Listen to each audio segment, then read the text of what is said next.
Welcome to another video from DIY Daily. Just put together a full step-by-step guide just showing you how to replace the front wheel bearing on this 2015 Ford Focus ST.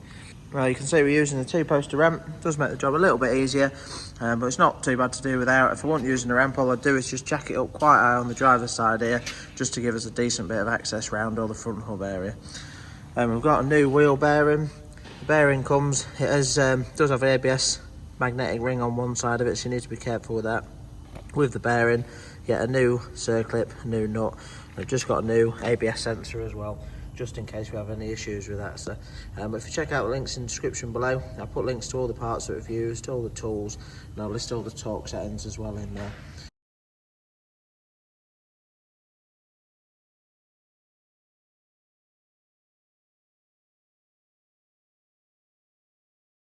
But we'll run through everything a step at a time. Start with, I'm just going to get it up in the air, get the front wheel off, and then start running you through everything.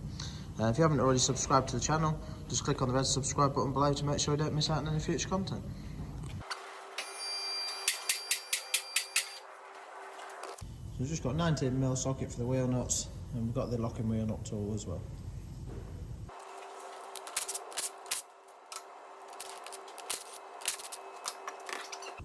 Right, so now that we've got the wheel off, the next thing we're going to do, just to give us a bit of access, is I've just turned the wheel just in this side lock there, and if you just come around the back of the caliper, I'm just going to use a flat bladed screwdriver just in there, just to lightly pry the pads back a little bit, just to make the caliper and the pads will come off a bit easier. And just coming around the back of the caliper, so we've got two 18mm bolts. I'm just going to undo both of them bolts, and with the caliper, with the pads being pushed back slightly, I'll just make it a bit easier to pull off. We're just also going to undo this little 8mm there, just so we've got a bit of leeway when pulling the flexi off on the caliper. Once we've got it off, I'm just going to strap it up and out of the way, just so it's not hanging on the flexi hose. That way we can get it tucked up right out of the way. As well, just at this stage, before getting too involved, I'm just going to go around basically everything that we're going to be taking off. Obviously this bolt there, I'm just going to give it a good wire scrub up and a bit of soap with some penetrating oil. Obviously we've got that bolt there, we've got the track rod end. We've got the pinch bolt. We're going to give that a good soak and a clean up on that end. And you've got the track rod end nut that you can just see there. Going to give that a soak as well, and a bit of a scrub with a wire brush. Anything you're going to need to undo, it's always worth just giving it a good soak and a scrub first before getting too involved with it. So we'll just get that caliper off now, that bolt off, and then run you on to the next bit after that.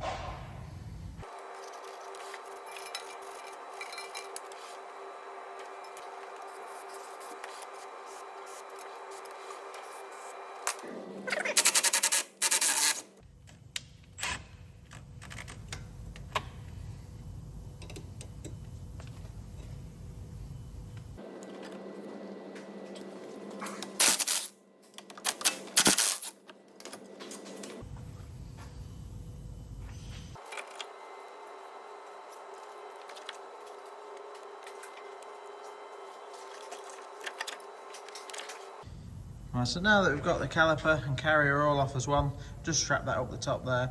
Next thing we need to do is get the brake disc off.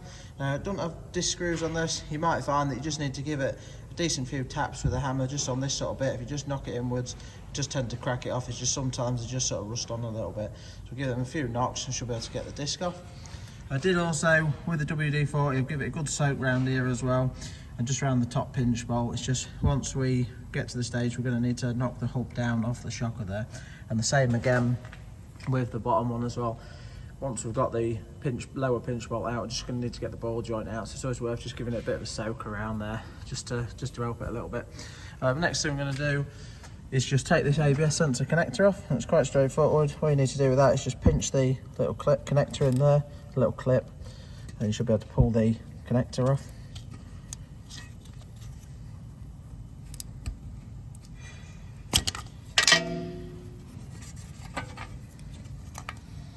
So it's quite straightforward to remove that. Just took that out of the way. There's the ABS sensor. We'll need to remove that, but we'll do that in a bit once we've got the disc off. And then you're just going to need a 15mm socket to remove the track rod end nut. And once we've removed the nut, you really want to just give it a few, it'll be quite tight, don't hit it on the actual threads to knock it down.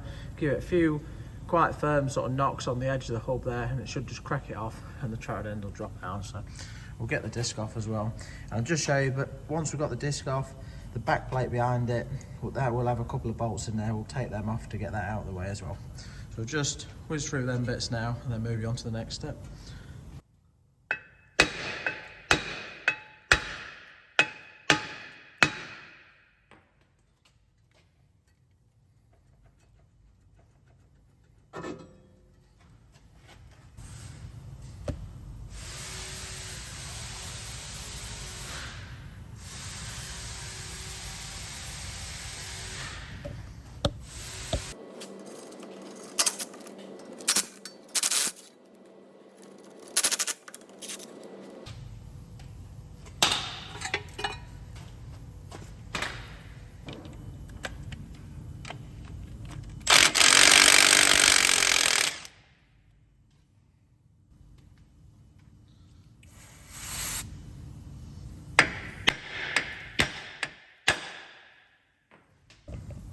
So we've got the tractor end out now. Next thing we're going to do is just undo this torque screw there, see if we can get the ABS sensor out. Now these can be quite tight, so once you've undone the screw, you might need to work it quite gently. Just try and pry it up, but just need to be quite careful with them. The sensors are quite cheap, and I got a sensor just in case we damaged it. So we'll have a go at getting it out now. And you just need a T25 Torx to get that out.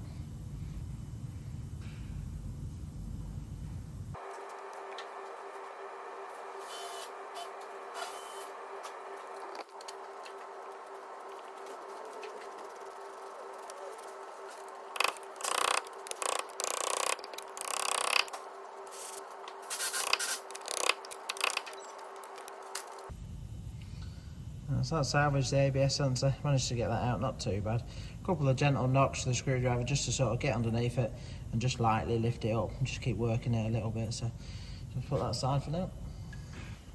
And now that that's out, the next thing we're going to do is just remove the centre hub nut, and you want a 32mm socket for that.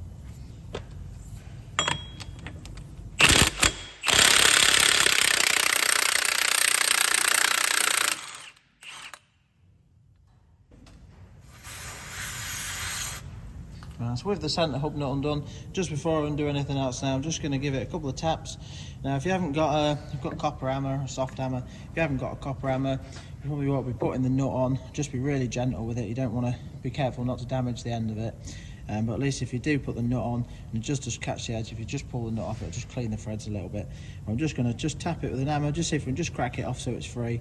After we've done that, we'll undo the bottom pinch bolt and the top pinch bolt as well.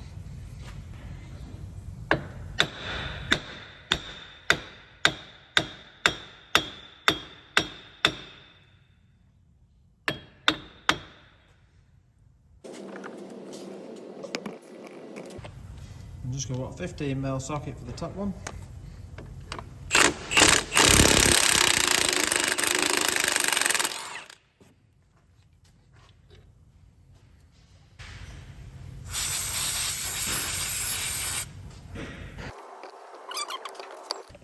Just for the lower one, the head of the pinch bolt is a Torx 55, and you're going to want an 18mm socket for the nut on the other side. Just get that out now.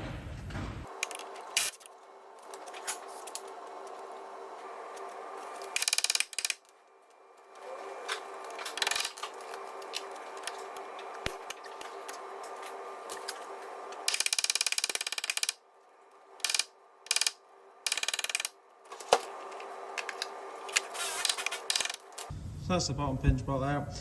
It can be quite awkward, they get a bit tight. I found the best way to do it was just took the nut off. Did just try cracking it off with a big bar on the torque side, but then I just spun the nut on, knocked it through with the nut on. As I got it so far through, just kept winding the nut off a bit until I was nearly all the way through, and then just used a punch to knock it the rest of the way out.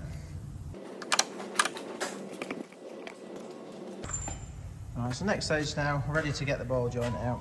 Now I've got this tool, this bar, that just hooks in. They're quite a good, useful tool really. I'll put a link to it in the description below. But basically it just hooks over the arm and pries against it, so that way you can put a good bit of force on it to pull it down. Sometimes you might find if you can just get it down a little bit, just give it a bit of a spray with WD, just tap it back in with an hammer, and you'll find it'll come out quite easy after that. Sometimes it can be a bit tight, but if you haven't got a bar like this, another method that I've used is with a big long bar. You can come through from this side right over the top of the arm and just sort of hook it under the body there, and you can pry against it on this side trying to pop it down. Or you can use ball joint splitters. The only thing with your ball joint splitters is they tend to always damage the boot, so I don't like using them if I can help it. But we're just going to pop this ball joint out now. Once we've done that, we're going to get this hub down from the shocker. Now, there's a few different ways again you can do this. Normally if you're just using a hammer, a soft copper hammer or a normal one, but you can give it a good few knocks on here and just keep knocking it directly down until it comes off the shocker. I'll see how it goes. I might try it with an hammer, but sometimes I do use an air chisel or like a flat, sort of fairly biggish punch head on it, and just knock it down with that, which tends to work quite well. So we'll just get that ball joint out now, drop that bit down, and as we're dropping it off there, you will need to then, I've knocked that through enough so it's loose. Obviously at one stage when it comes right off, you're just going to need to sort of pull the shaft out as you pull the hub away. So, but at this stage now, everything else is off, barring these two bits, that's all. So, yeah, we'll just crack on getting that off and running through swapping the bearing over.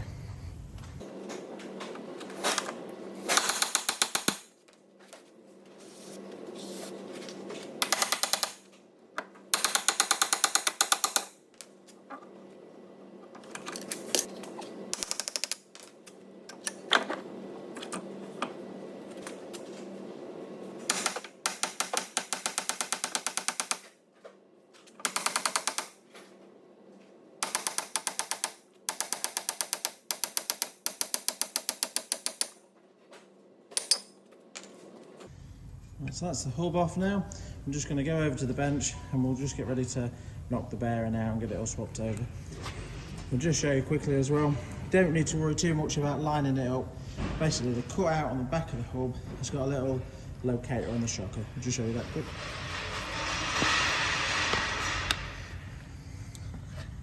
And just on the back of the shocker, this little locator there just lines up in the middle of that cutout.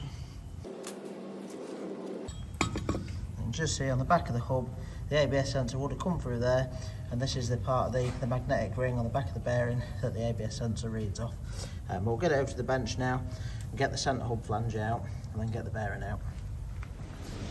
So we've just come over to the press. Now obviously I've got, at this stage, if you haven't got a press, you might just want to take the hub complete to someone with a bearing and see if you can find someone that's willing to press it out and swap it over for you. There's a couple of different ways you could do this now. So we need to get the centre hub flange out. Now one way you could do it is clamp the hub in the vise, and basically you need a socket or a bar, the same, or a block or anything the same size as the centre hub flange, just this middle ring, and you just need to knock it out from the back. So knock it out this way. All I'm going to do, just with this tool that we've got there, it's big enough ring to sit the whole hub flange in. We can drop that in there. And all we need to do now is just simply press on the centre and just press that down to drop it out, just for the first stage. So we'll just press that out now and then get the races cut off.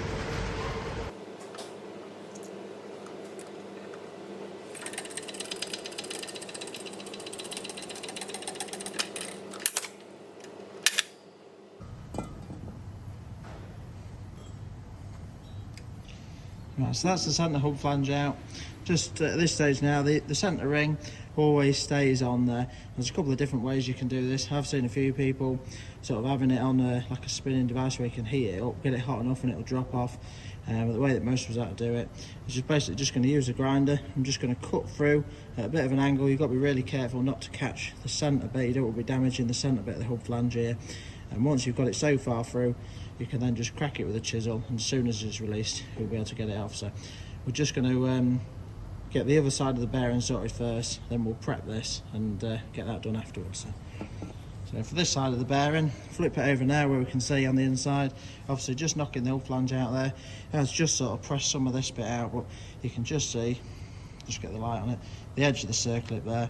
So we're just going to need to get the circlip, get it on the bench now, get the circlip out, and then we can press the rest of the bearing out. So we'll just get the circlip out to start with.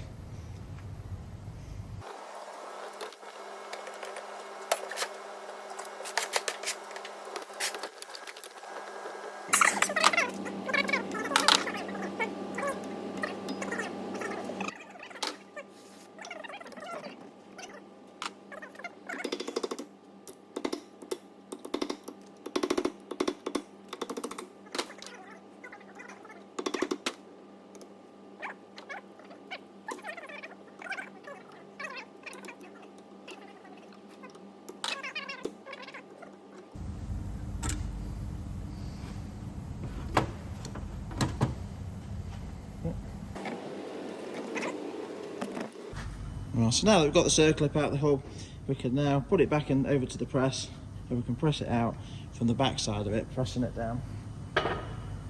And again, you just need to find something that's kind of fitted to the hole size of the actual bearing piece there. So that just fits in there perfect.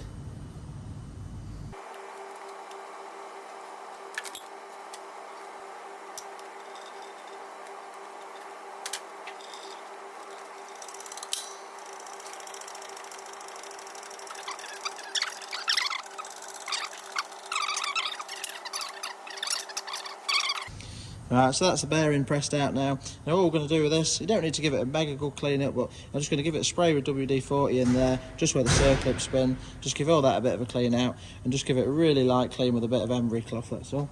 And the old bearing, I'm just going to keep that aside for now, because we're going to be using this just to help us press in the new one in. It's just because it's the same size, it's ideal for using in the press when we put the new one back in. But just for now, we'll just clean that out quick, and then we'll get the centre hub piece prepped ready to go back in.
That's the hub flange off, and just see it hasn't gone right the way through.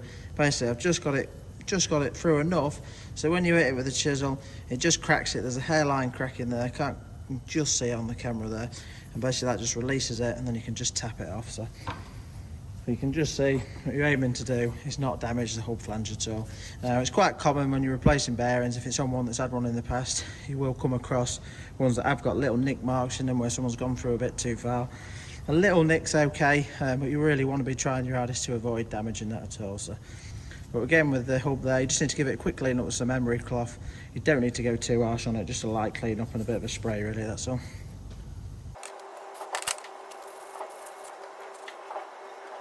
So that's all cleaned up ready. We'll now go back over to the press. We'll get ready to press the new one in. We're going to press the other part in first, then put the circlip in, and then we'll need to press this hub flange in after. So we're now ready to press the new bearing in. One thing you need to be really careful of, as I said earlier on, it's got this magnetic side to it which is for the ABS sensor to pick up, so that needs to obviously go to the inside of the hub there so that the ABS sensor can read on the back of it. The shiny metal side wants to be on your wheel side. So, but like I said before about using the old bearing, basically we're just going to use the old bearing just to sit underneath the new bearing. It's just when pressing it in, to press the outer in, the first bit, you need to make sure that you're supporting the outside edge of the wheel bearing. You don't want anything just on the inner, because it will just damage the wheel bearing straight away. So if we use the old bearing, it's a perfect size. The outer edge just lines up nicely, so we can sit that on there, and then we can press the hub down onto the bearing.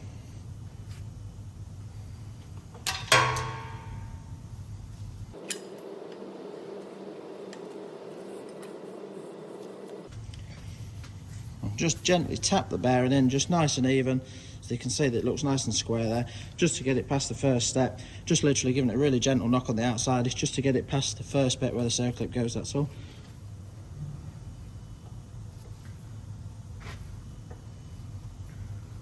Then we're ready to line it up. We're going to put a ring on the outside of here with a plate on it so that we can press the hub down onto the bearing. Now I'll just open the camera up so you can see the pressure gauge. But basically all you're looking to do, it should press on fairly easily.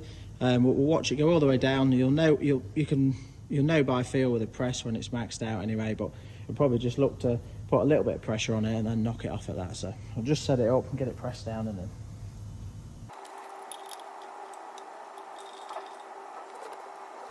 Another quick thing just to take note of as well is, when you're pressing it down, you always want to be watching the bearing, just making sure that it's going down nice and square and not cockling over at all. So.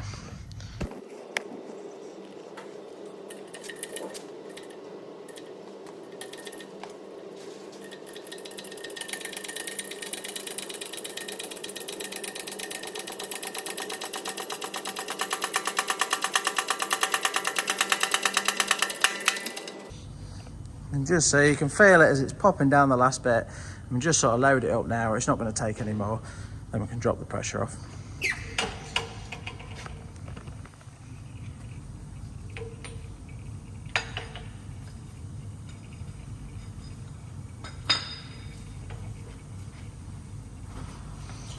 And just so you know, nicely located in there.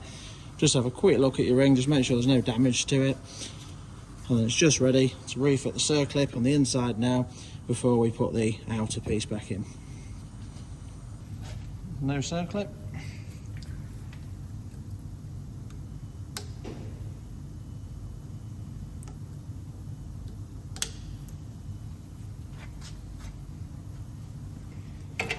Right, we're now ready to press the centre hub back into it. So to do that, I'm going to put this piece down on the press to start with, but I don't want to be pressing on the studs there, so I've just found a cup that's suited to go over the centre there, so we can sit that on first.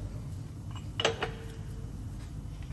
then we can do exactly the same, but this time obviously we're pressing into the centre of the hub, so we want to be really careful you wouldn't want to press on the outside this time, you need to be pressing on the centre ring that's just sleeving over it. So we'll just set that up now.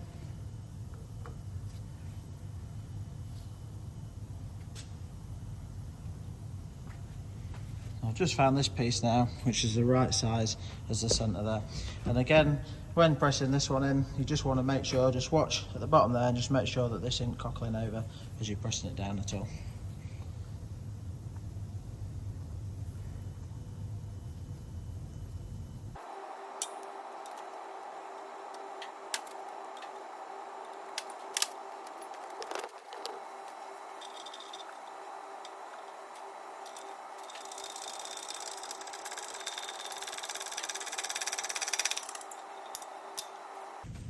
So that's the bearing all swapped over and pressed in. You can just see, nice and ready for the ABS sensor to go straight through into there. It looks spot on there. Always just give it a quick spin, just make sure it feels okay, feels absolutely spot on. Just make sure it's not real notchy or real stiff or anything like that. And obviously once the wheel's on, you're spinning it up, we need to make sure there's no free play in the bearing as well. So, but just for now, we'll get it back over to the vehicle and start getting it back together. So I'm just going to speed through putting it all back together. I'll run you through all the torque settings and anything like that. But first thing we're going to do now is just give this bit of the lower bit of the shocker, we're just going to give that a bit of a clean up with some emery cloth. Again, then spray with some WD. And then we're ready to work the hub back up onto the shaft there. Now sometimes it can be a bit fiddly to get it started, and obviously you've got to tap it from underneath. One thing that I normally or sometimes do is use like a vertical press, just putting a bit of load on underneath it. If you're on the ground, you could sort of set a bit of a rig up with the jack. So it's just putting a bit of weight on it, and if you just keep tapping the actual hub, it'll just keep moving gently up it. So we'll just do that quick now and start getting it back together.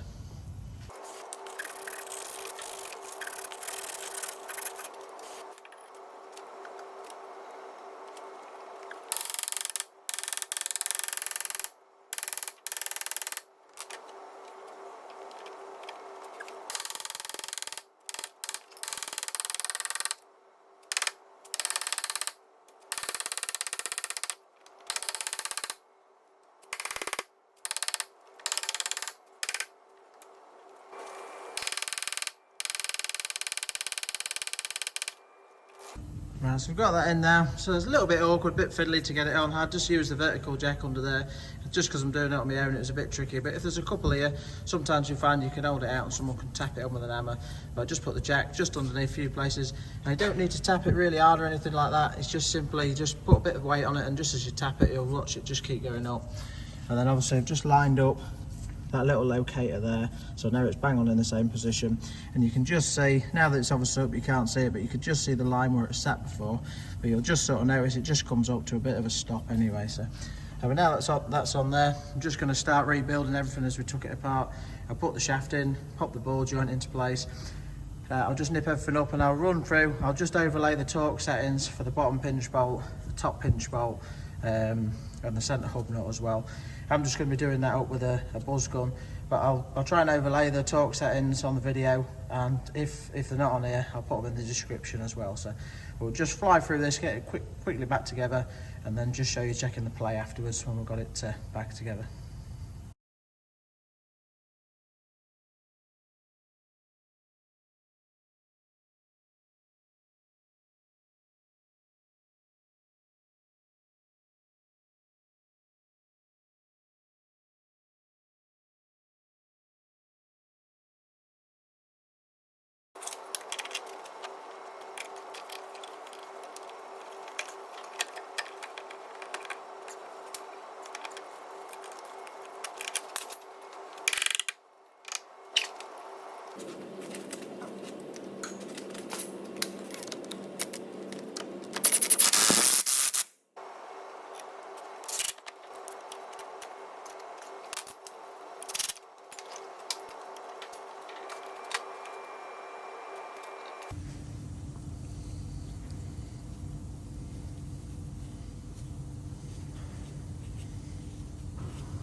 Right, so now the bearing's all done, everything's all back together just as we took it apart. I've just lightly wound the nuts in just to nip the wheel with a buzz gun. I'm going to torque them up properly, but once you've done the bearing, it's always nice to just have a spin of the wheel, make sure it sounds okay, and you just want to be grabbing the wheel top to bottom, just working it and side to side, just making sure there's no free play in the bearing, that's all. So we're just going to do that quick now, then drop it back down and torque it up. But if you wanted to check the description below, I've listed all the torque settings in there, even for all the caliper carrier bolts and everything like that. So, but yeah, we'll just check this quick, then we'll drop it down, torque it up and get it finished.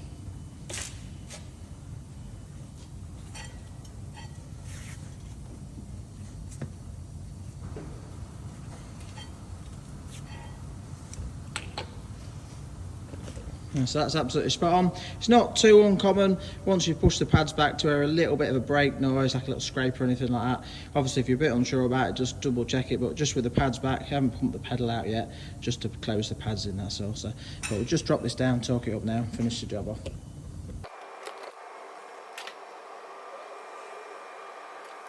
For the wheel nuts on this one, you've got 135 Newton meters.